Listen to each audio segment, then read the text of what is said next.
कैसे हो? आज हम कक्षा 8 के दूसरे पाठ विलक्ष्य वाणी नए कदापि में श्रोता के प्रश्न उत्तर करेंगे। पहले प्रश्न में तो बच्चों उच्चारण करना है इन शब्दों का। दूसरा प्रश्न देखो, एक पदेन उत्तरम लिखत, एक पद में उत्तर लिखो। पहला है सिंहस्य नाम किम, शेर का नाम क्या है? क्या नाम है शेर का? खरन खर है, खरन खर। दूसरा है गुहाया स्वामी कै आसीत, गुफा का स्वामी कौन था? तो गुफा का स्वामी कौन था? दधीपुछ नाम कै श्रृंगालय, दधीपुछ नामक सियार। तीसरा है सिंह कस्मीन समय गुहाया समीपे आगत है, शेर किस समय में गुफा के पास आया? यानी शेर किस समय गुफा के पास आया? सूर्यास्त समय। चौथा है हस्त पादादि का क्रिया के सामने परिवर्तन थे, हाथ पैरों की क्रियाएं कब ढंग से काम नहीं करती है? भय संतस्त्र मनसाम, यानी भयभीत मन वाले की हाथ पैरों की क्रियाएं ढंग से काम नहीं करती है। पांचवा है गुहा केन प्रतिध्वनिता, गुफा किस से गूंजने लगी? यानी प्रतिध्वनित हो गई सिंह गर्जने, यानी शेर के गर्जने से। तीसरा प्रश्न है पूर्ण वाक्यन उत्तर, पूरे वाक्य में उत्तर दो। पहला प्रश्न है खरन खर कुत्र प्रतिवस्ती सम, खरन खर नामक शेर है वो कहाँ रहता था? तो इसका उत्तर होगा, आपको पता है खरन खर वन में रहता था, किसी वन में रहता था, तो इसका उत्तर होगा खरन खर है कश्मीर चिद वने प्रतिवस्ती सम, किसी वन में रहता था। दूसरा महतीम गुहाम दृष्टवा सिंह की मैं चिंतित, उस बड़ी गुफा को देखकर शेर ने क्या सोचा? क्या सोचा शेर ने? महतीम गुहाम दृष्टवा सिंह अचिंत्यत, बड़ी गुफा को देखकर शेर ने सोचा कि नूनम इतश्याम गुहायाम रात्रो को अपि जीवे आगच्छति, कि अवश्य ही रात्रि में इस गुफा में कोई जीव आता है, अतः अत्रि निगूढ़ो भूत्वा तिष्ठामि, इसलिए यहीं छिपकर बैठ जाता हूँ। तीसरा है श्रृंगालय किम अचिंत्यत, सियार ने क्या सोचा? सियार ने क्या सोचा? श्रृंगालय अचिंत्यत, सियार ने सोचा अहो विनष्टो अस्मि, मैं तो विनष्ट होने वाला हूँ।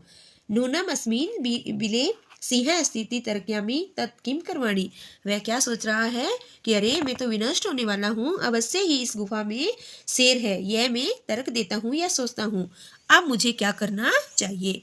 चौथा श्रृंगालय कुत्र पलायित है, सियार कहाँ भाग गया? यानी कहाँ भाग गया? श्रृंगालय तथा दूर पलायित है, वहां से बहुत दूर भाग गया।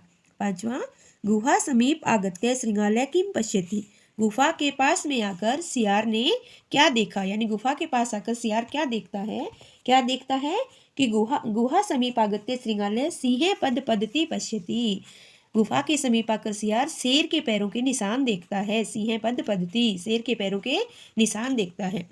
पांचवा 6 नंबर कै शोभते, कौन सुशोभित होता है?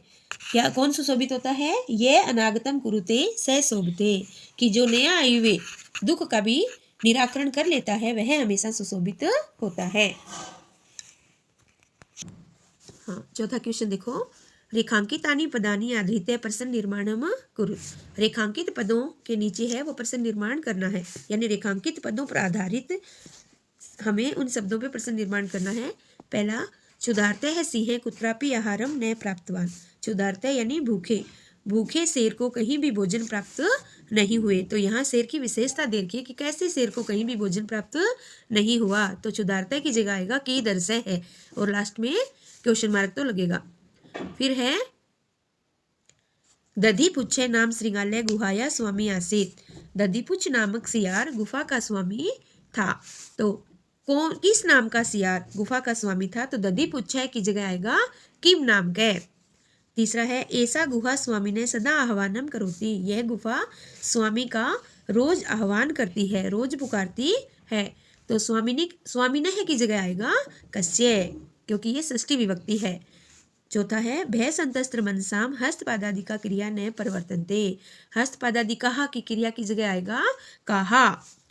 पांचवा है आह्वानेन श्रृंगालय बिले प्रविश्य सिंहस्य भोज्य भविष्यति, की आह्वान करने से सियार बिल में प्रवेश करेगा और शेर का भोजन हो जाएगा, तो बिले बिल में यानी स्थान दे रखा है और स्थान जहाँ भी आता है वहाँ कुत्र आता है।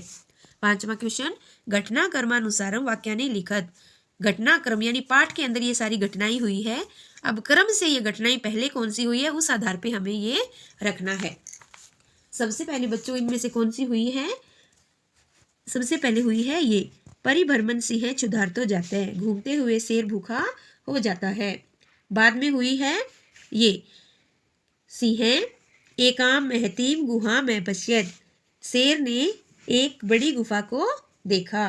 3 नंबर पे आएगी ये, गुहाया स्वामी दधिपुछ नाम श्रृंगालय समागछत, गुफा का स्वामी दधिपुछ नाम का सियार वहां आया। 4 नंबर पे होगी 6 वाली, गुहायाम को अपि अस्ति इति श्रृंगालस्य विचार है, कि गुफा के अंदर कोई है, यह सियार ने सोचा। 5 नंबर पे आएगी, दूरस्थ श्रृंगालय रवम कर्तुम आविदय, दूर से ही सियार ने रवम यानी आवाज करना प्रारंभ कर दिया। बाद में आएगी ये, सिंह श्रृंगालय से आह्वाना में क्रोध, शेर ने सियार का आह्वान किया। और अंत में आएगी बच्चों ये, दूरम पलायमान श्रृंगालय श्लोक में पठत, दूर भागते हुए सियार ने यह श्लोक पढ़ा।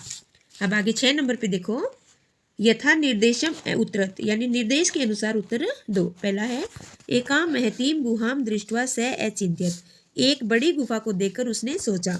अस्मीन वाक्य, इस वाक्य में कति विशेषण पदानी, कितने विशेषण पद है, संख्या सह पदानी अपि लिखत, यानी संख्या के साथ पद भी लिखो। इस वाक्य में कितने विशेषण पद है, ये संख्या के साथ वो भी लिखो।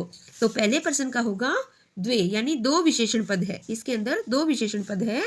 एकाम महतीम, यानी एक तो एकाम एक महतीम, यानी गुफा की विशेषता बताई गई है कि वो एक और बड़ी।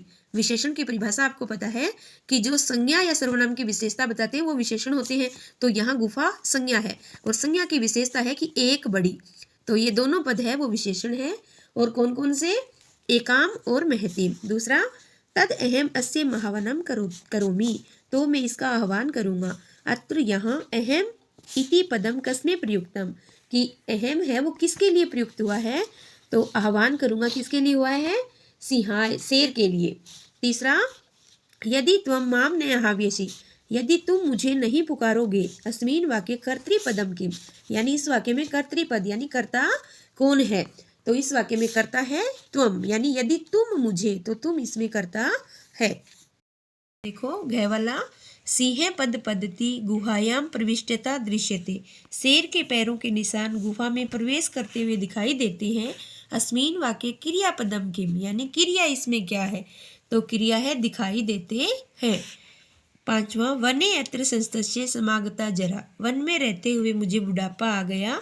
अस्मीन वाक्य अव्यय पदम कम, यानी अव्यय क्या है, अव्यय है यहाँ पे अत्र, यानी अव्यय होता है वो हम किसी काल कारक लिंग वचन किसी चीज में रख दो, वो व्याकरण की दृष्टि से कभी चेंज नहीं होता, नहीं बदलता। तो अत्र को हम चाहे किसी भी वचन में रख दो, किसी काल में रख दो, किसी लिंग के साथ रख दो, ये अत्र ही रहेगा, तो इसमें अव्यय पद है अत्र।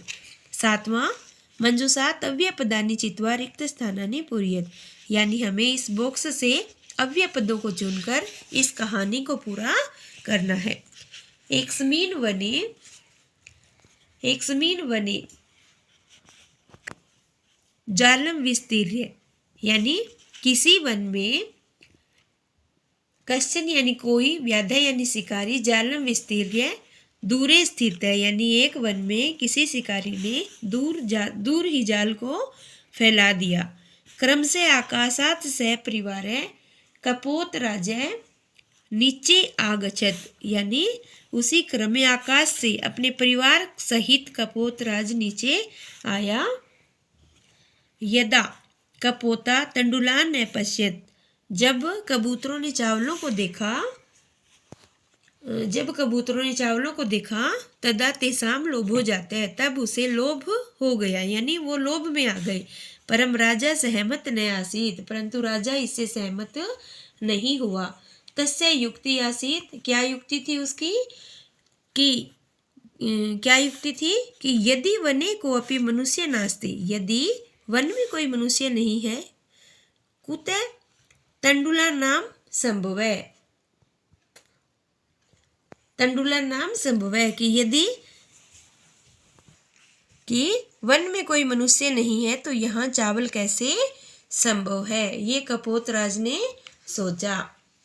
परम राज्ञ उपदेशम अस्वीकृत्य कपोता तंडुलान खादितुम प्रवृत्ता जाले च निपतिता। इसका होगा कि राज्ञ परम, परंतु राजा के उपदेश को परम राज्ञ उपदेशम स्वीकृत्य कपोता तंडुलान खादितुम प्रवर्ता जाले च निपतिता। परंतु राजा के उपदेश को उन्होंने अस्वीकार कर दिया यानी नहीं माना और चावलों को खाने के लिए वे प्रवृत्त होके यानी नीचे उतर गए और जाल में फंस गए। अतः उक्तम सहसा विधित न क्रियाम, इसलिए कहा गया है सहसा यानी अचानक कोई भी क्रिया नहीं करनी चाहिए, कोई भी कार्य नहीं करना चाहिए, हमें हर काम सोच समझ के करना चाहिए।